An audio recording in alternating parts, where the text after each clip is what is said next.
ఓం నమః శివాయ.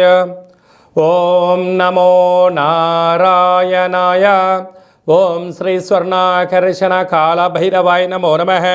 ఓం శ్రీ నరదృష్టి నివారణ కాళభైరవాయ నమో నమః. ఓం గణానాం త్వా గణపతిం అవామహే కవిం కవేనాపవస్రవస్తవం జ్యేష్ఠరాజం బ్రహ్మణస్వత ఆనశృణ్వన్నోతభిస్సీదసాదనగం శ్రీమహాగణాధిపతయే నమః. ఓం ఆదిత్యాయ సోమాయ మంగళాయ బుధాయ చ గురుశుక్రశనిభ్యశ్చ రాహవే కేతవే నమో నమః. హరి ఓం. మా ఛానల్కి స్వాగతం. చూస్తున్న వీక్షకులకు ప్రేక్షకులకు ప్రియ కాళభైరవ భగవద్బంధులకి స్వాగతం పలుకుతూ మమ్మల్ని ఎంతగానో ఆదరిస్తూ ఉండబడినటువంటి ప్రియ సోదరి మనులకు అందరికీ, సనాతన ధర్మ సంరక్షకులకు అందరికీ కూడా నూతన తెలుగు ఉగాది పండగ శుభాకాంక్షలు. శ్రీ క్రోధినామ సంవత్సరంలో అందరికీ నిండు నూరేళ్ల ఆయురారోగ్యాలను ప్రసాదించాలని, వారాలు 7, తిథులు 15, నక్షత్రాలు 27, రాసులు 12, లగ్నాలు 12, మహర్దశలు 9, అలాగనే షడ్రుచుల సమ్మేళనమే 6 ఋతువులతో కూడుకున్నటువంటి తీపి, కారం, పులుపు, చేదు, వగరు అనేటువంటిది ఎలా ఉంటుందో మనిషి జీవితంలో కష్టాలు సుఖాలు ఎప్పుడు ఉంటాయి. ఎవరి జీవితంలో కూడా ఎప్పుడు కూడా పూర్ణిమ శాశ్వతం కాదు, అమావాస్య అనేటువంటిది ఎప్పుడు అడ్డంకి కాదు అని చెప్పి గుర్తుపెట్టుకోవాలి. కనుక ఈ 360 రోజులు ఈ క్రోధినామ సంవత్సరంలో 30 సంవత్సరాల తర్వాత శని భగవానుడు తన సొంత గృహంలో ఉండగా వచ్చినటువంటి క్రోధినామ సంవత్సరం కావడం వలన అందరికీ నిండు నూరేళ్ల ఆయురారోగ్యాలని, విద్య, ఉద్యోగ, వ్యాపార, రాజకీయ, సేవారంగ కార్యక్రమాల్లో అన్నింటా విజయం సాధించాలని కోరుకుంటూ ఈ సంవత్సరంలో అందరికీ తెలుగు ఉగాది పండుగ శుభాకాంక్షలు. ద్వాదశ రాశిలో గ్రహ గమనాన్ని ఒకసారి వీక్షింపచేద్దాం. మేషరాశిలో గురు సంచార స్థితి, కన్యరాశిలో కేతు భగవాను సంచార స్థితి, కుంభరాశిలో శనిచర స్వామివారు స్వక్షేత్ర సంచార స్థితి, మీనరాశిలో రాహు సంచార స్థితితో ద్వాదశ రాశిలో గ్రహ గమనాలు ఈ విధంగా ఉన్నాయి. అలాగనే మనకు 26/4/2024 సంవత్సరంలో అనగా ఈ తెలుగు ఉగాది పండగ తదనంతరమే గురువు మేషరాశిలో నుంచి వృషభ రాశిలోకి నర్మదా నది పుష్కర సందర్భంగా గృహ మార్పు ఉందని చెప్పి గమనించాలి. ఈ క్రోధినామ సంవత్సరానికి అధిపతి రాజు అంగారకుడు.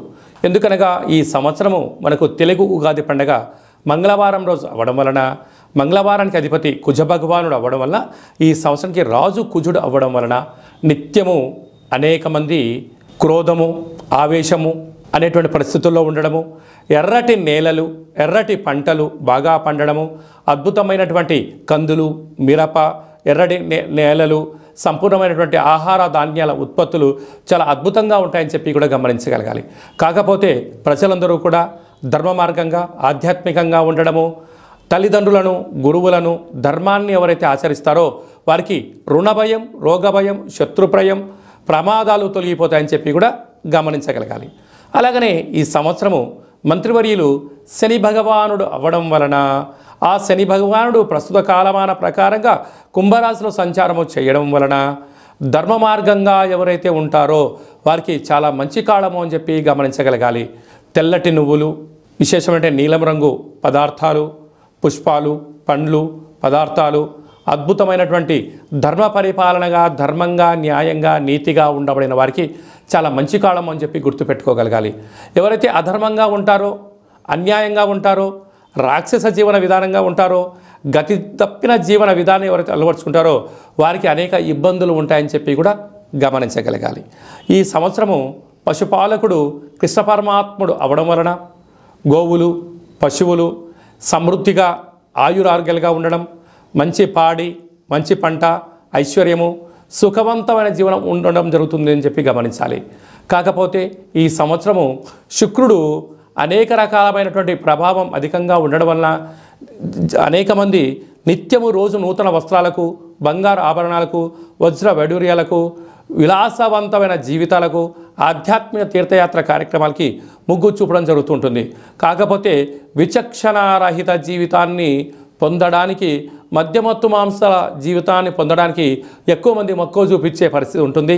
కనుక దయచేసి అలా వెళ్లకుండా ఆధ్యాత్మికమైన చింతనతో మీరు ఉండగలిగితే ఈ సంవత్సరము అందరికీ పట్టిందల్లా బంగారం అయ్యేటువంటి యోగ్యత కనపడుతుందని చెప్పి గమనించాలి. ఈ క్రోధినామ సంవత్సరంలో మిథున రాశి వారికి ఎలా ఉండబోతుందో ఈ వీడియోలో సవివరంగా సంపూర్ణంగా తెలుసుకుందాం.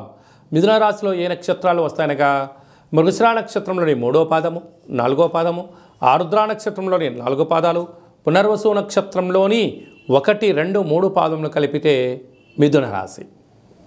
మిథున రాశి యొక్క అధిపతి బుధ భగవానుడు. వీరికి ఈ సంవత్సరం ఆదాయ వ్యయాల్ని మనం ఒకసారి బాగా పరిశీలించినట్లయితే ఆదాయం 5, వ్యయం 5 అనగా ఎంతైతే ఖర్చు ఉందో అంతే మీరు సంపాదించబోతున్నారు అని చెప్పి మీరు గుర్తుపెట్టుకోవాలి. కనుక అధికంగా మీరు శ్రమించగలిగితే మీరు ఉండబడిన వాటన్నిటికన్నా కొద్దిపాటి సోమర్థనాన్ని పక్కన పెట్టి హార్డ్ వర్క్కు మీరు ఇంపార్టెన్స్ ఇవ్వగలిగితే స్థిరచర ఆస్తులు మీ సొంతమవుతాయి అని చెప్పి మనకు జ్యోతిర్విజ్ఞానం తెలియచేస్తుంది. రాజపూజ్యం 3, అవమానం 6. ఎందుకనగా కష్టపడి పనిచేసేటువంటి రాశులలో మిథున రాశి ఒకటి. ఎందుకనగా రాశాధిపతి బుధుడు అవ్వడం వలన వీరికి బుద్ధి బలం, జ్ఞానబలం చేత వీళ్ళు ఒదుగుతూ ఉండడం వలన వీళ్ళు చుట్టూ ఉండబడినటువంటి వారే వీరి ఎదుగుదలను ఓర్వలేకపోవడం, శత్రువులను మూటగట్టుకునే పని ఉంటుంది. కనుక వీలైనంత వరకు మీరు ఎలాంటి విషయాలైనా మీ మనసులో పెట్టుకునే ప్రయత్నమే చేయండి. పక్కవారికి ఏదైనా చెప్పారా వారే మీకు శత్రువులు అవుతారో అని చెప్పి గమనించగలగాలి. మనం ఒకసారి కందాయ ఫలితాన్ని గమనించినట్లయితే మృగశిర నక్షత్ర జాతకులకు మంచి ఆయురారోగ్యాలు, మంచి మేధా సంపత్తి ఉందని చెప్పి గమనించాలి. ఆరుద్ర నక్షత్ర జాతకులకు ఇక్కడ జూలై నుండి సంవత్సరాంతం వరకు అనారోగ్యమైన పరిస్థితి, మనోవేదన, ఆరోగ్య పరిస్థితి అనుకూలంగా లేదు. కనుక ఆరోగ్యాన్ని కాపాడుకునే బాధ్యత ఆరుద్ర నక్షత్ర జాతకులది అని చెప్పి గమనించాలి. పునర్వసు నక్షత్ర జాతకులకు ఒక ప్రణాళికాబద్ధంగా ఉండడం వలన మంచి కాలము అని చెప్పి గమనించగలగాలి. కనుక ఈ మిథున రాశి వారికి ఈ గృహ భవన నిర్మాణ కార్యక్రమం చేసేటువంటి వారికి, ఆధ్యాత్మికవేత్తలకు, వ్యాపార సామ్రాజ్యంలో ఉండబడినటువంటి వారికి, రాజకీయవేత్తలకు, స్వయం వృత్తులు, సేవా రంగాలు, వ్యాపార కార్యక్రమం చేసేటువంటి వారికి కూడా ఓపిక, పట్టుదల, ఒక ప్రణాళికాబద్ధంగా మీరు వెళ్ళగలిగితే అన్నింటా విజయం మీ సొంతం అవుతుంది.